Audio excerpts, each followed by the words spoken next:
أعوذ بالله من الشيطان الرجيم. بسم الله الرحمن الرحيم.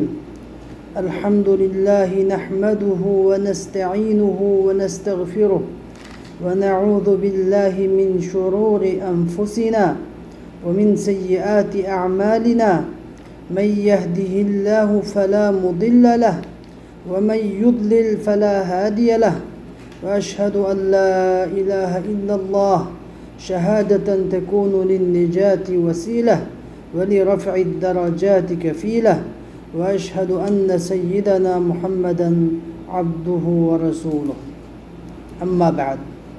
Bugün kelgan dersimiz bolsa Abu Ja'far at-Tahawi rahimahullah yazgan Aqidetu Bayani Ahli Sünneti vel Cema'a namliq Aqidetu at-Tahawiyya degan ism bilan mashhur bo'lgan bu qisqa muxtasar kitobchining Allah ya'ni musannifning qavli va nu'minu bil-lawhi wal-qalam va bi jami'i ma fihi qad raqam degan yerga kelib to'xtagan mush yerdan boshlaymiz.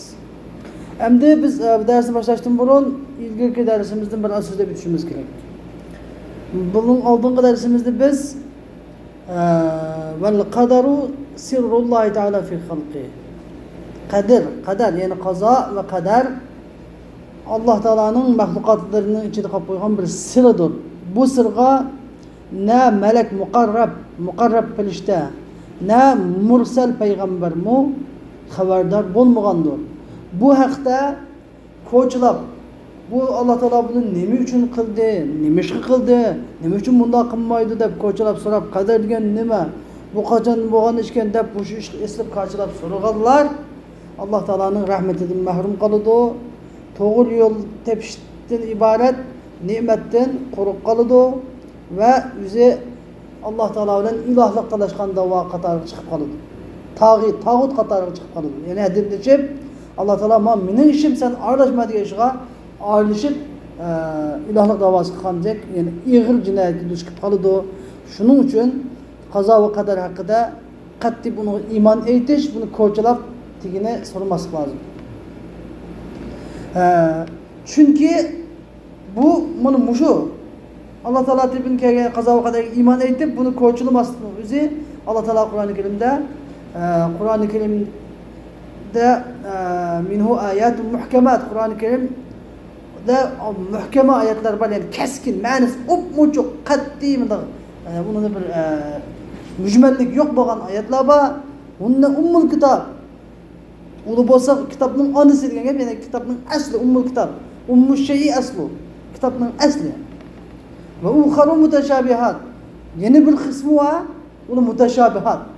Tabi Allah Teala ispatlagan. Emdi ve emmellezine fi kulubihim zeygun feyettebi'une ma teşabeha minhu.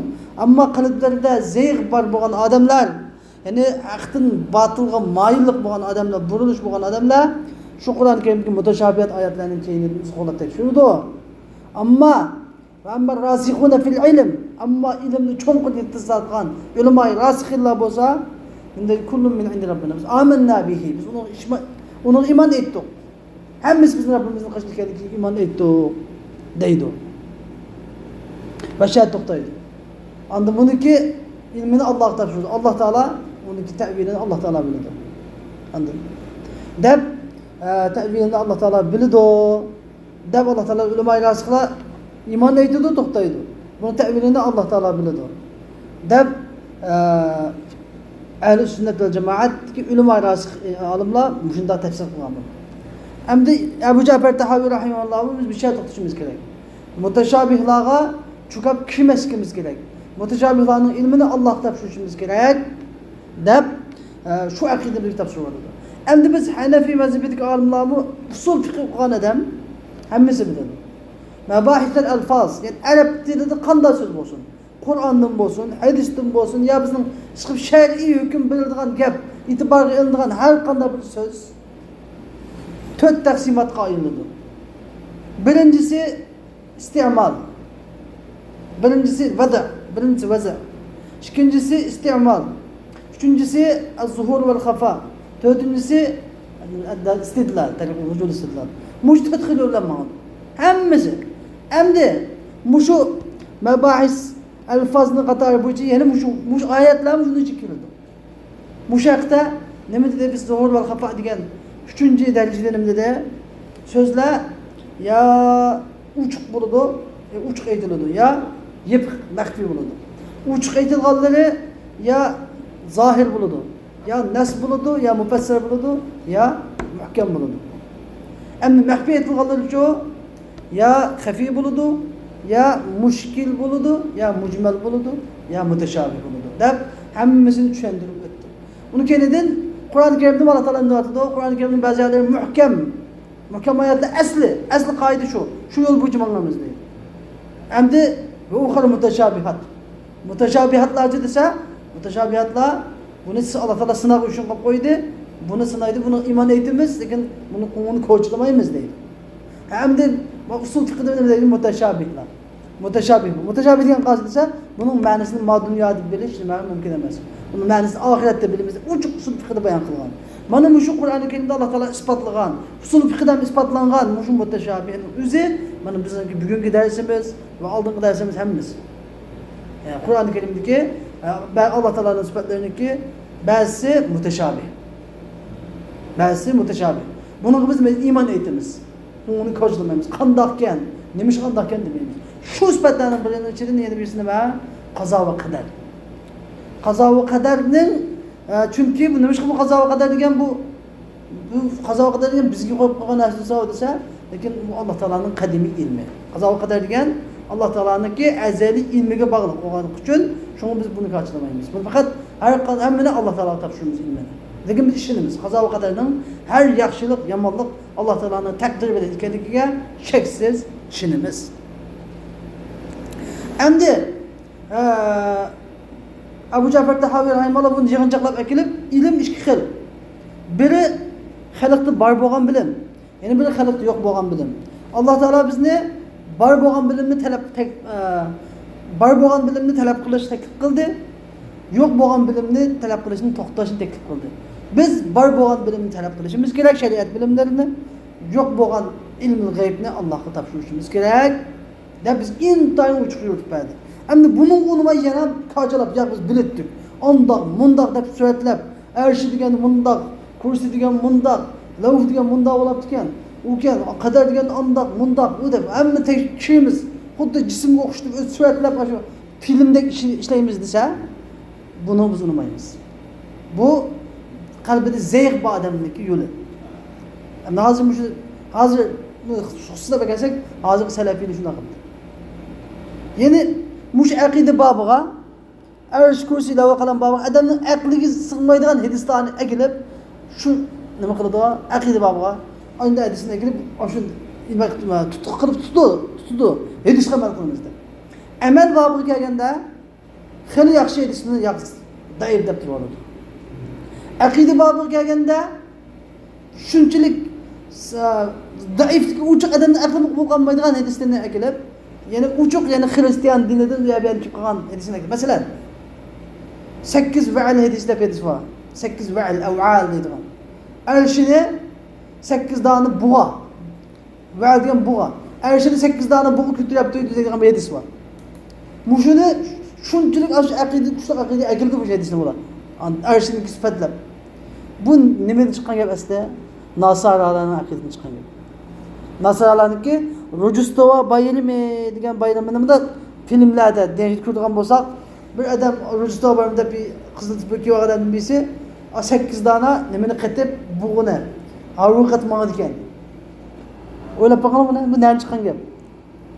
Ya'ni ashuyanga aniq tuqqanligini bilib turib, yana ashuni uchun istiqboladi. Aqida babida zaif hadisga istiqboladi, ammo fazali amal, fazilatli amallar babida zaif hadisga amal qilamiz deb buni nima deb turadi?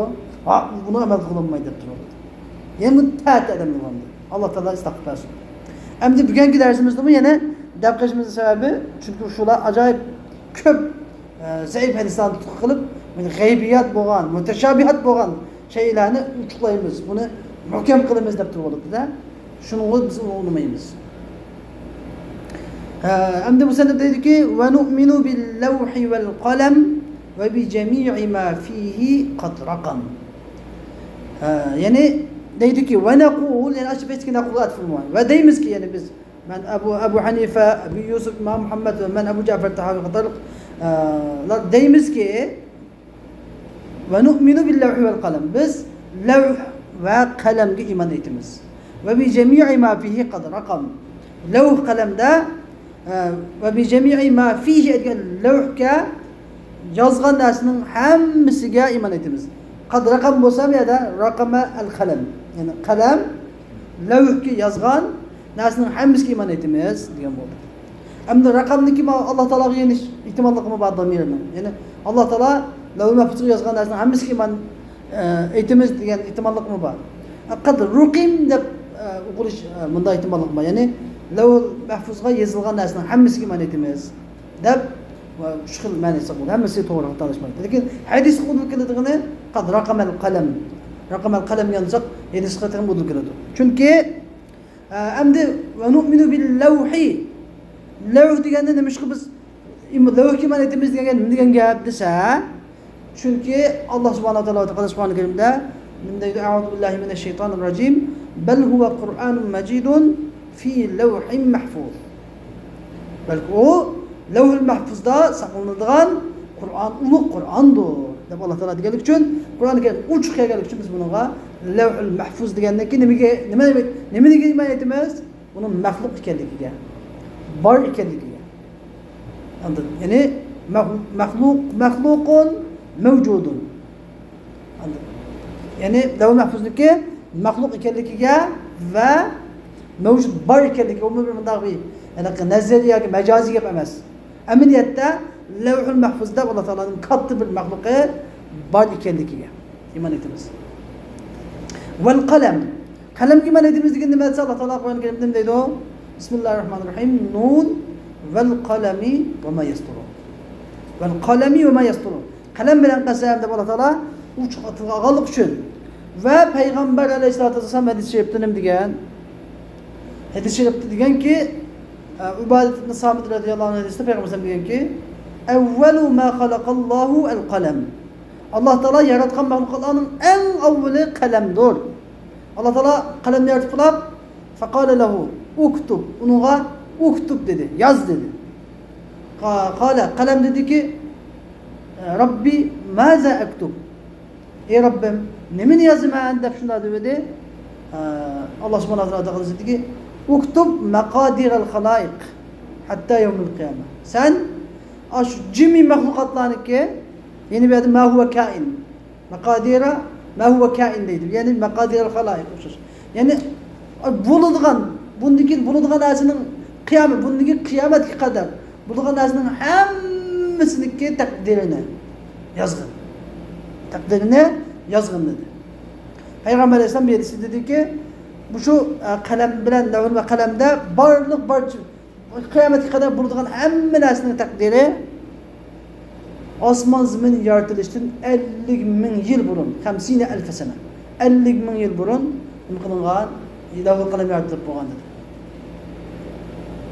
Demek biz bu hadislardan şunu bilalaymiz ki levh ve kalem deydigan katta mahluklarning borligini bu Allah Teala osmon zaminni yaratishdan burun 50.000 yil burun buni yaratib bo'lganligini va yaratib osmon zaminda bo'ladigan qiyomatga qadar bo'ladigan jimi shaylarniki ilmini, taqdirini o'sha yerga miqdorini yozib o'tib bo'lganligini buni bildik. Buni iman etishimiz vojib. Buni g'animda bitib chuqur shundoq iman etishimiz vojib. Emniyet inchki bir masala bo'lmaydi. Inchki bir masala. Anda o'zimiz Allah Teala'nın ilmi özelliği bu şu. Levh-i mahfuz degan hammasi Allah Teala'nın ilmi özelliği şu mu? Üzeyni şu mu desa? Yo'q. Qanday jihat? Levh-i mahfuzga şeyi çektik. Allah Teala kıyametga kadar, hatta yevmil kıyamet. Kıyametga kadar bo'lgan şeylarni hammasini yozib qo'ydi. Levh-i mahfuzga ilmini yozib qo'ydi. Lekin Allah Teala'nın ilmi cheksiz. Allah Teala'nın ilmi cheksiz. Hadisning hukmi bo'yicha hatta yevmil qiyomatgacha degandan qiyomatdagi kimning shaqi, kimning sayyidlab jannat, kimning jannatga kirganligi, kimning do'zaxga kirganligi shu holatgacha yozildi degandan keyin uni bir chek paydo bo'lib qoldi. Lekin Alloh taolaning ilmini cheki yo'q. Ma'lumimiz kerak. Endi Alloh taolaning ilmi azaliy. Lekin Levh-i mahfuz azaliy emas. Levh-i mahfuz osmon zamin yaratilishdan 50.000 yil burun, 50.000 sene. 50 ming yil burun yaratilgan deganki bu maxluq. Maxluq bo'lgandan burun hodis. Yangidan paydo bo'lgan. Bu azaliy emas. Bu uchun farqlantirish kerak. Lekin ajlavul mahfuzda nima yozilgan bo'lsa, shu bo'ladi, cho'qim bo'ladi. Undan tashqari ish bo'lmaydi. Lekin Alloh taolo buni bizga majbur qilgan emas. Alloh taolo ilmi azalisi bilan faloni o'zniki ixtiyor juz'isi bilan bunda ishni ixtiyor qilib bunda bo'ladi. Bezotgan. Chunki ham bu ishlarni takvini, taklifi deb fikr qilib bo'linadi. Taklifi ishlarda amr taklifi, amr takvini. Taklifi ishlarda buni juz'iy ixtiyor bo'yicha Alloh taolo yaratib beradi. Lekin amr takvinini uniki juz'iy ixtiyor yo'q. Hammasini Alloh taolo bevosita o'zi ixtiyor qilib, o'zi tanlaydi, bandaning o'zi ixtiyori yo'q. Masalan, bir bandaniki qachon tug'ilishi, qachon o'lishi, qachon kasallab qolishi, sog'lom turishi, nafas tinishi, butun badanidagi a'zolardagi organizmlarniki harakat qilishi, qon aylanishi, hujayralarning yangilanib turishi, o'shalarni hech kim inson o'zi qila olmaydi buni. Buni faqat Alloh subhanahu va taolo taqaddas amr takvini bilan qiladi. Ammo amr taklifi deganda shariat bu ahkomlari bir ish qilmay, pul topmay topmay, uni qilay, buni qilay, yana bir ish natija chiqaray deydigan mush dunyolik ishlari va shariat ahkomlarining ishlarini Alloh taolo taklif qilgan ishlarni, ya'ni savob, jazo savob beriladigan ishlarni inson ixtiyor qilsa, Alloh taolo shu mani yaratib berdi, vujudga chiqaradi, qila oladi. Ammo ixtiyor qilmasa, askirlik qilaman, zina qila oladi. Alloh taolo askirlikni yaratib berdi. Yaxshilikni ixtiyor qilsa, yaxshilikni yaratib berdi. Bu shunday. Ya'ni bu chekish masalasi emas. Ammo biz shu taqdirga bo'ysunishimiz kerak. Taqdirga iymon etishimiz kerak. Nima deb hamma narsa yezilib bo'lgan. Alloh taolo ilmi azaliysi hammasini bilib, osmon zamin yaratilishdan burun 50 ming yil burun lavhul mahfuzga hamma narsa qalam bilan hamma narsa taqdirni yozib bo'lgan deganga nima qilishimiz kerak? Iymon etishimiz kerak. Xo'sh. فلو اجتمع الخلق كلهم على شيء كتبه الله تعالى فيه أنه كائن ليجعلوه غير كائن لم يقدروا عليه. Amdi anlag'andikin Alloh taolo lavhul qalam bilan lavhul mahfuzga shu to qiyomatga qadar bo'lgan hamma narsani yozib qo'ygan degan cho'ng kichik hammasini yozib qo'ygan ekan. Amdi falaw ijtama'al xalqu kulluhum, agar xalqning hammasi Alloh taolo bu bo'lg'uchidir deb yozgan bir narsani liyaj'aluhu ghayra kain, uni bo'lg'uchi emas qilish uchun hammasi to'plashib yig'ilgan taqdirda lam yaqdiru alayhi, taqdirdimi lam yaqdiru alayhi degan uni alayhi degan damir liyaj'aluhu ghayra kain, ya'ni uni bo'lg'uchi emas qilishga qodir bo'lmaydi. Ya'ni ala taghyirihi, uni o'zgartirib o'tishga. Alloh taolo bo'lg'uchidir, bo'ladi deb yozib o'tgan narsani bo'lmaydigan, bo'lg'uchi emas qilishga hech kim qodir emas, hech kim qila olmaydi. Butun dunyoning xalqi yig'ilsa qila olmaydi. Va law ijtama'u kulluhum ala shay'in lam yaktubuhu Alloh ta'ala fihi liyaj'aluhu ka'inan lam yaqdiru alayhi. Agar ularning hammasi Alloh taolo yozmagan narsani, ya'ni Alloh taolo bo'lmaydi deb yozgan, ya'ni yozmagan narsa degan gap, ya'ni Alloh taolo bo'lmaydi degan narsani liyaj'aluhu ka'inan, hammasini bo'lg'uchi qilmoqchi bo'lsa, hammasi to'g'ri qilgan taqdirdami lam yaqdiru alayhi, uning qodir bo'lmaydi, ya'ni uni o'zgartirish qodir bo'lmaydi. Alloh taolo buni bo'lg'uchi emas deb yozgan narsa bo'lsa, buni bo'lg'uchi qilolmaydi. Hech kim vujudga chiqarolmaydi, bar qilolmaydi. Hech kim yo'qdan bar qilolmaydi. Jaffal qalamu bima huwa kainun ila yawmil qiyamah. Jaffal qalam qurib bo'ldi. Bima huwa kainun ila yawmil qiyamah. Qiyomatga qadar bo'ladigan ishlarning hammasiga nima bo'ldi? Jaffal qalam qurib bo'ldi degan gap, ya'ni yezilib bo'ldi. Qalam qurib degan gap, ya'ni qalam yezilib bo'ldi va qalam yozilgan sahifalar, daftarlarni bo'ldi, qurib bo'ldi. Qurib bo'ldi degan gap o'chmaydi, o'zgarmaydi degan gap. Hemen nimadan Abu Hurayra radhiyallohu anhu bir sahabe Rasulullohdan so'ragan. Ya Rasululloh, endi menda xunara desam pul yo'q. O'zim aqd qilib olsam bo'lamdi. Aqda degan gap endi.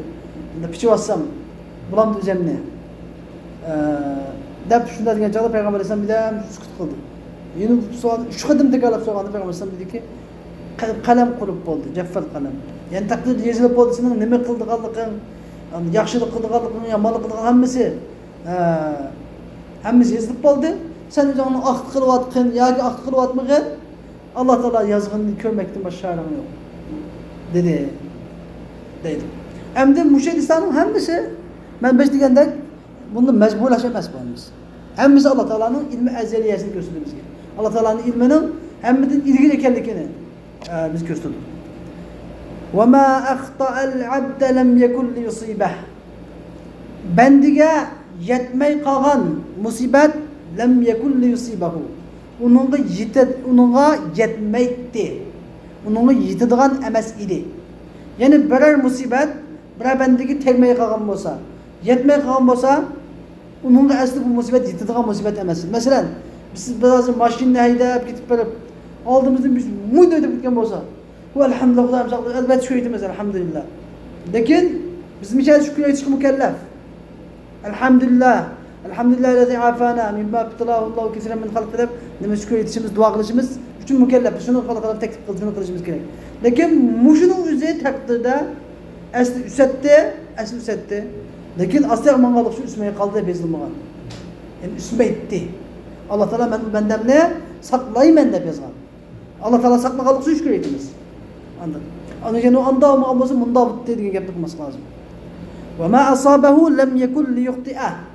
Emnu bendige yetken musibet lem yekun li yuhti'ah diyen onunla yetmeyi kalmaydı. Yani onunla li yuhti'ah diyen onunla hata kitadigan emas idi diyen gap. Yani onunla tegmey kalmaydı. Onunla yetmey kalmaydı diyen gap. Yani emdi bir adam gibi bir musibet yetken olsa. Andın. O asli bunda kalmagan olsa bu bulat ki yapına.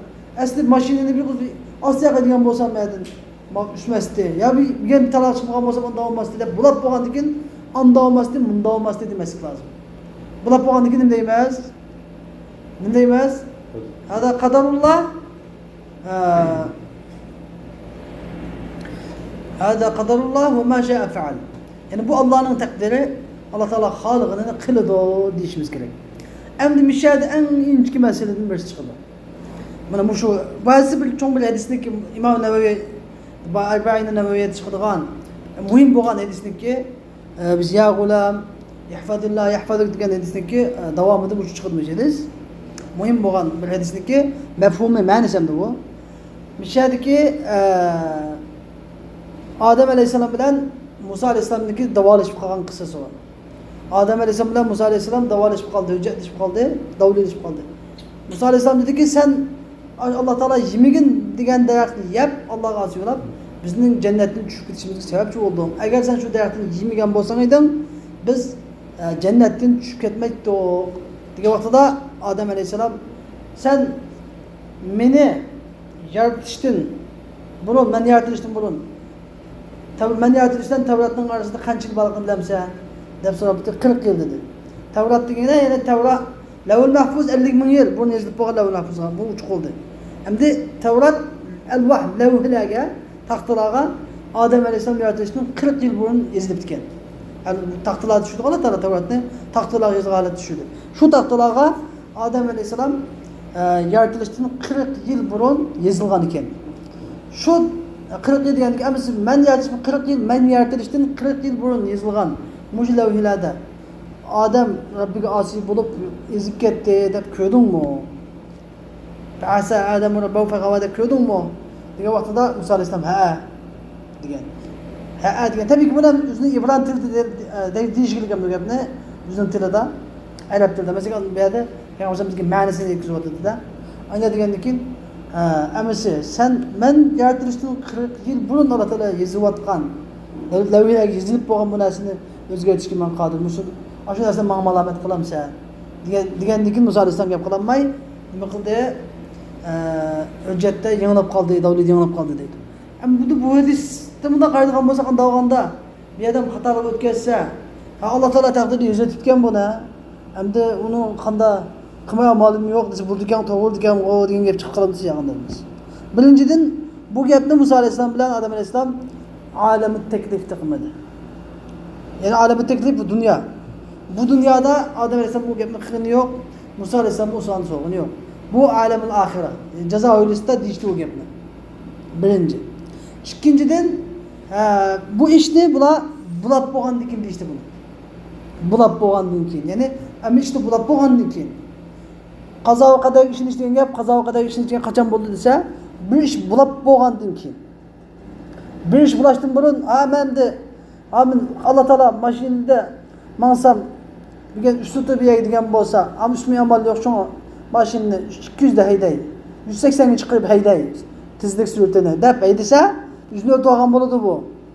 Takdirden ağam, bu anda diyen gibi bu yani, eğer bir adam hem de, bu adam iş buluştum bunu ne kılışım mükellef ihtiyat kılışka, yüzünü muhafazat kılışka, ve la tulku bi eydikum ila tehlük yüzünü halaketke atmaslıkı mükellef, şunu teklif kılıngan. İş bulap oldu. İhtiyat, düşünce ihtiyat kısmı iş bulap boğan çağda ama anda kılmağa bolsa bunda buladı ya demek lazım. Belki ne mi diş gerek? Kaddarallah ve ma şa'a feal. Allah Teala'nın takdiri iken, halıgını kıptı. Biz inna lillahi ve inna ileyhi raciun. Biz Allah'ınımız, Allah tarafa kaytımız. Biz Rabbimiz ne min gelgen boz Rabbimiz tarafa gelgen asker. Razı bulunmaz. Biz sabır kılımız diş gerek. Bulap boğan dike. Yani levla kida kana kida demek gerek. Levla keda lekana keda demek gerek. Muşo biz gidek kılınganı muşo. Azim içer ki ve ma ahta'al abde lem yekun li yusiba ve ma asabahu lem yekun li yuhti'at. Gene biz ki muşo. Kaza ve kader meselesi kandan muamele kılışını intayin inçkilikle yürütüp atıdı. Buna nurgulagan alimler düşünemeydir. Şunun için biz kaza ve kader gibi iş bulap buluştum burun mükellef yani biz. Kançı ihtiyat kılımız, kançı tirişimiz, rızık için tirişimiz, ibadet tirişimiz, ülgüçe toktuma emel ibadet kılımız, toktuma kılımız.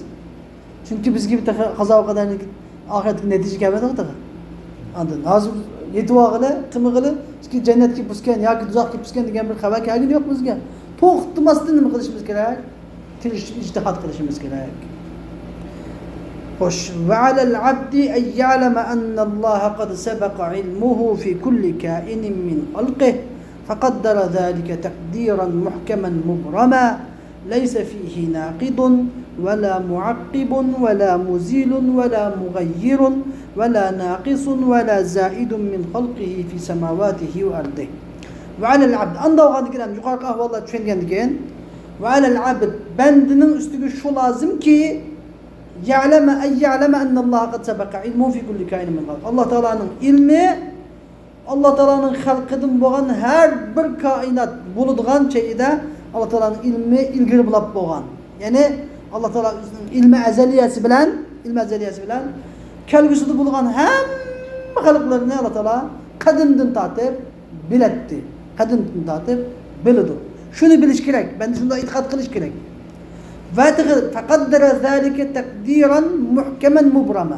Allah Teala aşunu yani üzdeki aş bizim halkıdan boğan, aş ebedlebet kıyamet için boğan cemii halkıdaki kandak buluduğallıkını, kandak şekilde buluduğallıkını, kaçan buluduğallıkını, nerede buluduğallıkını, yakşı buluduğallıkını, eski buluduğallıkını, çeyrek buluduğallıkını, set buluduğallıkını, çoğun buluduğallıkını, küçük buluduğallıkını, hem şeyini Allah Teala fekaddere zâlike tekdira diyor. Şunun tekdirini hem belgilep etken. Şunun tekdirini belgilep etken muhkemen diyor. Yani kat'i şekilde belgilep etken, muhkemen. Kat'i hüküm kılıp. Mubramen diyen gap yani keskin karar kılıp. Muhkemen diyen kat'i hüküm kılıp. Kat'i hüküm kılgan halde belgilep etti. Mubramen diyen şu keskin karar kılgan halde. Yani muhkem mubrem değişkilisine ma kelimat mutaradif. Benim deyimiz keskin karar yani bir çoğu kat'i hüküm. Okşaş ben. Hem leyse fihi nakid. Onda Allah Teala'nın bu kat'i kararını keskin hükmünü leyse fihi nakid diyen buzgucu yok. Ve la muakkib ey ve la muakhir. Onu bir kendi küçüklü gücü yok. Sürüş nemiş kadar kadar sürüş kılgıcı yok. Küçüklü gücü yok. Kendi tatlıcı yok. Ve la muzil onu zahir kılgıcı yok. Kılgıcı yok. Ve la mugayyir onu özgertgücü yok. Ve la naqisun onu kemiyet yok. Onu kemletip Allah Teala belirlediği miktardan azaytıp kemiyet yok. Ve la zaid. Onu bir ziyade kılgıcı yok. Allah Teala belirlediği miktardan takdirden ziyade kılgıcı yok. Min halqihi fi semavati ve ardı. Allah Teala'nın asmallarındaki ve zeminindeki halkıdan buna yukarıdaki özgertgücü yoktur. Ve zâlike min akdil iman ve usulil ma'rife. Yani şu, yukarıda bir sözde ötken bu şu, kaza ve kaderge, Allah Teala'nın ilmi ezeliyesi bağlı olan muşişlerin hammesi min akdil iman, ey minel imanil ma'kudi aleyh. Yani bunun dediğimiz buna idafet-i sıfa ile mevsuf takdimiz. Yani aldık yani yapalım. min aqdil iman ay minel imanil ma'qudi aleyh. Yani kalp çigilishi vacip bo'lgan iymonning qatoridandir. Ve usulil ma'rife. Yani şu ma'rifatning asli şu. Yani şu ma'rifatning aslidandir. İman aqidasidandir. Yani iman kalp çigilishga tegishli bo'lgan iymondandir. Vel i'tirafu bi tevhidillahi Teala ve rububiyyetihi. Ve zalika vel i'tirafu bi tevhid. Bu hem Allah Teala'nın birlik ve varlığı ve rububiyyeti Allah Teala'nınki haqiqiy Rab ekanligini itiraf qilishdandir. İtiraf qilib bo'ladi. Ya'ni bu qazo va qadarning Allah Teala'nınki siri ekanligiga iymon etish. Lavhul qalam, lavh va qalamlarniki Allah Teala'nınki maxluqlar ekanligiga, Allah Teala'nın ilmi ezeli ekanligiga, Allah Teala qadimdan hamma narsani biladiganligi va osmon zamin yaratishdan 50 ming yil burun hamma narsaniki bo'ladigan bo'lmaydiganligini yozib qo'yganligi, shu taqdirdan hech qanday narsa mustasno bo'lmaydiganligiga iymon etganlik Allah Teala'nın tevhidiga itiraf qilganlik. Allah Teala'nın yegona bir zot ekanligini itiraf qilganlikdir. Allah Teala'nınki Rabbu kavnda haqiqiy mudabbir, hamma ishlarni o'rlashtiruvchi, hamma ishlarni bir taraf qiluvchi faqat bir Allah ekanligini itiraf qilganlikdir. Kema qala Teala, shunday Allah Teala o'zining kitobida dediki: "Va xalaqa kulla shay'in faqaddarahu taqdira." Allah Teala her şeyi yarattı, her şeyini yaratıp faqaddarahu taqdira. Onun takdirini belgiledi. Onun takdirini belgiledi. Ve qala Teala, Allah Teala dedi ki: "Ve kana emrullahi qadaran maqdura." Allah Teala'nın işi qadaran maqdura. Yani belgelengen bir takdir idi. Bu hemmisi mahlukatlar hakkındaki Allah Teala'nın işine gibi Allah Teala'nın uzun halkındaki. Şu hemmisi Allah Teala'nın ilmi ezelide bağ boğan, Allah Teala'nın iradesi, xahişi bucu boğan ve takdir levul mahfuzda bütünü yazıp etilgen bu işleriydi. Şunu hem gibi kadar kılışımız gereken de biz amenna sellem'de şu imanın alt rukundan bilgenim girdi. Amentu billahi ve melaiketihi ve kutubihi ve rusulihi ve kutubihi ve rusulihi ve yevmil ahiri vel kaderi hayrihi ve şerrihi minallahi Teala. Feveylun limen sara lillahi Teala fil kaderi hasime. Şimdi bu şu kader hakkında, takdir hakkında Allah Teala'ga rakip boğan adamın halı vay. Yani demek meyat acayip hem de katlı kanda adam takdir hakkında sellemna, amenna demestin. Bunun tekşirip kirip takdir diyen anda takdir üzümüzün kulumuzda da yani kaderiyle takdirler yapıyor. Ondagay, mundagay der ya ki cebriyle bizden aşkında ihtiyarımız yok. Hemmimiz Allah Teala'nın takdirlerinde ödül yüzü taşlı öttir. Ya takdirine ki neyme Allah Teala'nın müşahında akıl diken, ne müşkımda akıl diken de narazılık buldurup aynı kaza ve kaderi til sungan edemler hemmisi hasiyim Allah Teala'ya rakip kaynadı. Allah Teala'nın düşmeni gel, yav kaynadı. Bunda adamın vahalığı var ise. Veylün diyen devzat şunda adamların kastı. Ve ehdara lin nazari fihi kalben sakime. Şu kaza ve kaderge nazar kılış için bir kişisel kalbini hazırlayan adamın halığı var. Kalben sakime. Bunun diye gelirse insanın kalbi selim, kalbi sakim demiş gibi. Kalbi selim, kalbi sakim. Kalbi selim diyen Allah Teala'ya kelgen her narsige teslim bolganda. Teslimiyet bile bizim şu Müslüman yani Allah Teala'nın her ne gelse birine amenna, sellemna, radina dep iman eytiş ve boysunuş ve razı buluş. Bilen biz Müslüman. Şunu kılarsa kalbimizde mi durur o? Kalbi selim durur. Ama biz Allah Teala'nın kelgenge şenmisek, Allah Teala'nın kelgenige razı olmasak, onun teslim boysunmasak, sellemna demesek kalbimiz kesilip kalır. Kalp kesilip kalır. En birinci sebebimiz. Şunun için şunu biz işaret kılıp davet edelim. لَقَدْ اِلْتَمَسَ بِوَهْمِهِ فِي فَحْسِ الْغَيْبِ سِرًّا كَتِيمًا. Bunda adam, yani kaza ve kaderinin bunu karşılayıp acını kendini kullanmayan adam, yüzünün aşı hata perisi bilen fi fahsil gaybi, yani şu nemedeki hata perisi yani gayb, ilmi gayb ne? Tekşürüş, ilmi gaybinin kendini koğulaştığı hata perisi bilen sirren ketime. Yani sirren mektub, yuşululgan bir sirne talep kılgan oldu. Allah Teala beşinci de el-kaderu sirrullah dedi ama Allah Teala'nın sırrı boğan, hiç kanda mukarrab kılıştığını bildirmegen, Mursal peygamberin bildirmegen bu sırrı ne? Ola bunu bilmen dep, uzun hata perz bilen, Allah Teala makbi yok koygan narsani karşılap tapaman degan bo'ldi. Onun ona vaada bima qala fihi. Endi qazo va qadar haqida nima degan bo'lsa, bu odam qazo va qadardan keyin qo'llanmagan odam, ash qazo va qadar haqida nima degan bo'lsa, affakan asima. Affak asim bo'lib qaytib keladi. Ya'ni affak degan gap kazzab. Ya'ni kesirul kezib. Qattiq yolg'onchi, nima desa yolg'on uning? Asim degan gap kesirul ism. Qattiq gunohkor. Fasiq. Asi, günahkar ve qattiq yolg'onchi bo'lib keladi. Ya'ni qazo va qadar haqida degan gapning hammasi yolg'on bo'ladi va mushaqqat qilgan ishning hammasiga nima? Qattiq ig'ir gunoh kabir o'tkazgan bo'lib, qattiq gunohkor bo'ladi. Shuning uchun qanday qilish kerak? Qazo va qadar haqida buni Alloh, buni ilmini Allohga topshirish kerak. Alloh biladi. Ya'ni qaddarallohu va ma sha'a fa'al. Alloh qanday ish bo'lganda, Alloh taolo taqdir shundoq ekan. Allah Teala halig'ini qiladi. İnna lillahi ve inna ileyhi raciun. Biz Allah'ın bendileri, biz Allah Teala'ya qaytimiz. Allah Teala'nınki radina billahi rabba ve bil İslami dine ve Muhammedin sallallahu aleyhi ve sellem. Biz Allah'a Rablik cihati Allah'a razı bulduk.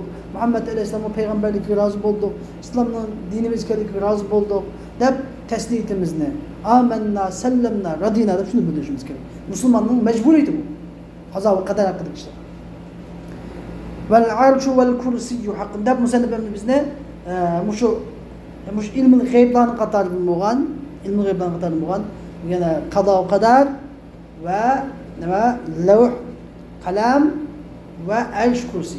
Bularning hammasi Qur'oni Karimda tilga g'ayblarni qatarida bo'lganligi uchun shular hammasini iymon etishimiz, taslim bo'lishimiz, ba deb bilishimiz kerak hammasini. Chunki bularning hammasi maxluq ba. Vel arşu vel kursiyyu haqqun. Arsh ve arsh degan taxt degan arsh. Tabi bu taxt.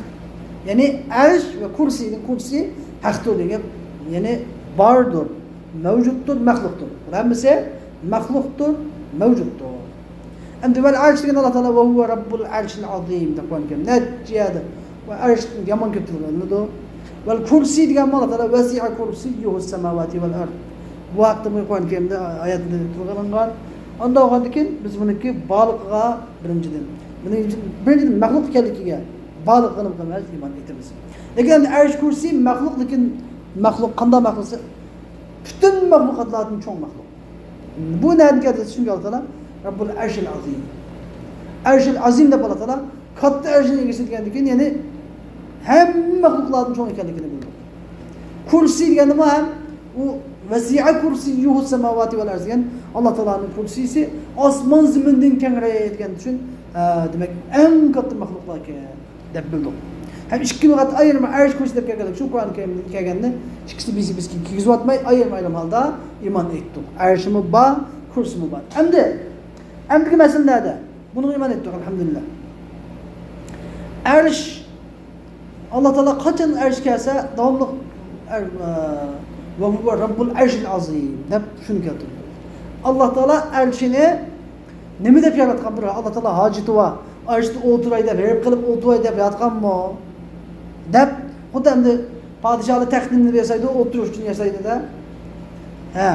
Endi desa ya'ni musannif nima deyapti? Va huve mustagnin anil arshi va ma duna. Allah Teala arshdan va arshning tuvan hamma narsadan behojatdir. Endi arsh va ma duna degandan demak kursi arshning kichikroq deganni ishoratlar bilan olaymiz. Qanday deganda hadis sharif kelganki Payg'ambar alayhisalom bu shu zamin osmondan qolganda bir bayavonni tashlab qo'ygan bir tangiga o'xshaydi. Yetti qat osmon kursi qolganda bir bayavonni tashlab qo'ygan tangiga o'xshaydi. Kursi nimaga qaraganda arsh qolganda bu shu bir bayavonni tashlab qo'ygan bir tangi. Yumaloq tangiga o'xshaydi deb yani bu birisi-birisiga nisbatan shunchalik yo'g'onligini so'zlagan. Endi bu arshning qanday maxluq ekanligini, qanday shaklda ekanligini biz uni uch bilmaymiz. Bunun bilimini Alloh topshiramiz. Lekin hadislarda kelganda arshning poch qilganligini, arshniki bir poch qilganligi tilga olinadi. Chunki qiyomat kuni Peygamber Aleyhisselam ben hemmetin avval kabirden tirilip kopumen. Kabirden tirilip kopsam karşısam Musa Aleyhisselam arşının parçası üstüp dururken. Arşının kavaimul arş. Kaime. İman dedik. Arşının parçasıga eslip turulurken degan hadislardan biz bu arşındaki tuva bir şey dikine bilaleymiz. Yeni bir hadis kelgende arş kubbega o'xshaydi, kubba. Kubbega o'xshaydi o. Degan bir hadis kelgan. Yani gumbaz. 4 tane parça var gumbazga o'xshaydi degan hadislar kelgan. Yeni bir hadis Peygamber Aleyhisselam sizlar jannatni tilsanglar, jannatul firdavsni tilanglar. Jannatul firdaws jannatning qap o'ttirsidagi jannat eng oliysi. Ashuniki Cennet Firdevs'ün üstünde Arş-ı Rahman, Rahman Teala'nın arşisi var. Diyen demek bu arşı en katlı mahluk buluşuna birge Cennet Firdevs cennetin üstünde şu kubbe şekildeki diğerlerini bilaleyimizdeki bu katli şekilde emez bununki hakikatini Allah bilir. Biz bunu hemmige amenna, sellemna da teslim bulunmaz. Acizliğimizni, Allah Teala'nın ki katlılığını, Allah Teala'nın katlı mahluklarını ki tigi biz yitenmeydiğimizni ve acizliğimizi ifadeleyiz. Endi yeni bir mesele bu meselede Allah Teala arşını nima uchun yaratgan? Haj duo yaratgan bo'lsa, meni bilan musulmonlarda Allah Teala arşını bir hajat degandan keyin biz nima ishqilib keltirdi buni desa, va huwa robbul arshil azim. Ya'ni Allah Teala mahlukotlarning ichidagi eng cho'ng mahluk arshning egisi bo'lgan yerda, arshining xudosi, tanrisi bo'lgan yerda qolgan mahlukning eng kichik mahluk, kichik ey inson sendek kichik mahlukniki Rabbi bo'lmasmi? Deb Allah Teala yani bir tariq avla bir dalalatin nas. Yani Rabbul Arşil Azim degan gapdan, katta arshning egisi degan gapdan yani sinimi egan. Tabii bir tariq avla sinimi egan degan gap chiqadi. Va kursi shunday. Allah Teala uni bir yojida ulab, bir ehtiyoji ulab yaratgan emas. Faqat o'ziniki katta azamatini, qudratini va katta arshining egisi bo'lgan Xudoyim sizdek ojiz insonlarning tabii ki egisi deganni bildirib qo'yish uchun. Muhitun bi kulli shay'in va fawqahu. Endi muhitun bi kulli shay. Allah Teala her şeyini muhit degan qorshab olgandir degan gap, ya'ni her şeyini her tarafini biladi. Ahata yuhit degan gap ma'nosi aslida qorshidi degan gap. Dushman yov unda nimani qorshib olsa, bu qo'shinni qorshib olsa ahatahu deydi, qorshidi deb. Lekin yeni bir ma'nosi ahatahu ilma. Ya'ni uni hamma tarafini bildi. Umumiy tarafini ve cüz'i tarafini, çoğun tarafini, küçük tarafini, inçki tarafini ve adli tarafini, hamma tarafini to'liq %100 yetti bildirin gibi. Allah Teala her şeyini intaylı inçik şekilde biladi. Her cihetten biladi. Anladın? Çünkü mesela bazen paylaşımda Allah Teala kulliyatı biladi, cüz'iyatı bilmeydi deydi. Bu azgullah. Allah Teala kulliyatını biladi, cüz'iyatını biladi. Allah Teala bütün haldımı biladi, kısmen parça haldımı biladi. İnçikilap biladi. İnnehu huvel latiful habir. Ela ya'lemu men halak ve huvel latiful habir. Ve fevkahu, emdi ve fevkahu diyen ve fevka kulli şey. Muhitun bi kulli şey ve fevkahu diyen ve fevka kulli şey. Yani ki hu demek geliyordu, kulli şey geliyordu. Allah Teala her şeyine, her tarafını bilgüçüdür ve fevkahu her şeyinin fevka diyen üstündedir, tüfste. Fevkahu diyen ne diyen gapti simiyada? Üstü yani fevkiyetul mekane. Fevkiyetul mekane diyen gap yani Allah Teala her şeyin mertebesi, derecesi üstündür. Allah Teala'nın her şeyden mertebesi, derecesi üstündür. Nemiş kaviyatı fevkiyetul mekane deyimiz dese, çünkü binasının tüpüstü buluş diyen gap, binası tüpüstü buluş diyen gap, bu cisimlardaki alameti. Allah Teala cisim buluştuğun pak münezzahtur, mağber. İkincide Allah Teala, yani bu nime hakkıdır sözde, yani nime hakkıdır bunu sözde dediyse, yani maktın iş, temedduhina, yani medihli iş. Yani ilgizde otuğa adamda biz medihlemeyiz. Mesela Taif deyimiz. Taif miyadın neçi metre ilgiz Mekke'den. Taif'te otuğa adamımız ulu demeyimiz yani. Taif'te otuğa adamımız, Mekke'de otuğanla Taif'te otuğa adamımız ulu. Mesela padişahlı otuğanda karavul, padişahın karavulda padişahın ilgizrak dururdu mesela. Kelgen düşman miyaş gelsin, Abdülhamid Kurey'de padişahın ilgizrak oyunda dururdu. Padişahın ilgizde oturdu da karavul padişahın oğlamda. Yani bir yer ilgiz yerde tuğ adam ulu olduğundan gap yok, medihliğinden gap yok. Ama fevk diyen gapten neme murad dese, yani Allah Teala'nın mertebesi her şeyin üstündür. Allah Teala hemmedin ulu. Allah Teala hemmedin büyük. Allah Teala hemmedin çoğ diyen gelmez. Ve huvel kahiru fevka ibadih. Diyen gep Allah Teala bendilerin üstünden bastırıp durur diyen gep. Tüpüste materyapta diyen terapimiz gözlemeye diyen gep. Allah Teala her şeyin üstün, makam üstün, cihetin, ilim cihet, her şey cihetin üstünlükünü ilgileydi o diyen gep. Hem de bizdeki Vahhabi kardeşlerimiz bu şimdi neydi o? Yani tüpüste deydi. Biz tüpüste kas terap desek oturduk. Materyapta mı? Desek aslında terapisi şu anladı. Hazır bizden tüpüste yer çağırıyor yumalak da bazı alimler mesela tetkik çıktı. Yumalak kurabi olsa biz az tüpüste desek aslında dikil neredeydi o? Aslında dikilin tüpüste şartlandığı ya gel. Umut tüpüste desek nerede bulundu? Şu an bunun den yani Allah Teala cisim emez. Çokum buluş için bir tarafta buluş gerektiğinde Allah Teala cisim emez. Allah Teala'nın bağ buluş için bir tarafta buluş edemez. Taleplerini Allah Teala yarattı. Talepler diyen mi cisim nispeten çekilen bir neyse. Bu şimdi bunu düşünemedi bunu. Bizim bu aklımız arkalık bir kıldığı harcamaz bu. Biz iman etsak bunu da hemmesi muteşabiyatının kataydı. Allah Teala hiç kadar talepli muhtaç bulmayan halda, hiç kadar talepli ihtiyaç duymayan halda bağ mevcut. وَقَدْ اَعْجَزَ عَنِ الْاِحَاتَةِ خَلْقَهُ yani Allah Teala özünün mahlukatlarını ihata, müşrik düşünüş gerek. Allah Teala'nın her tarafını biliştiğini Allah Teala aciz getirdi. وَلَا يُحِيطُونَ بِشَيْءٍ مِنْ عِلْمِهِ وَلَا يُحِيطُونَ بِشَيْءٍ مِنْ عِلْمِهِ اِلَّا بِمَا شَاءَ yani Allah Teala'nın ki ilminin ula her tarafını bilemeydi. Lakin Allah Teala hemmesini Allah Teala ihata kılıp hemmesi korşap algandır, hemmini bilip dururdu. Demek biz yani onu %100 bildirip desek yani bizim bilerlediğimiz Allah Teala'nın bağ buluşun çok bir tarafta buluşu şart emeslikini bilerleyimiz. Çünkü Allah Teala'nın cisim emeskini bildik. Leyse kemikin şey ve semiyelmesi. Emiz kanda dese biz onu bilemeyiz. Emiz kanda dese biz bağlılığını bilimiz. %100 işinimiz. Lakin %100 ispat yapıyoruz dese yazıp doskada çıkartpıyan. Anda çıkartpıyan dese demiş ki bizim ilmimiz çeklik. Biz Allah Teala'nın tek mahiyetini, kunuyunu bilemeyiz. Şunun için biz acizliğimizi sunup Allah Teala'yı Allah'ım andın. Biz aciz benden deyip Allah Teala acizliğimizi sunuşumuz gerek. Bu yönde alıpmamız gerek. Hemmini bilmen deyip davranış almamız gerek.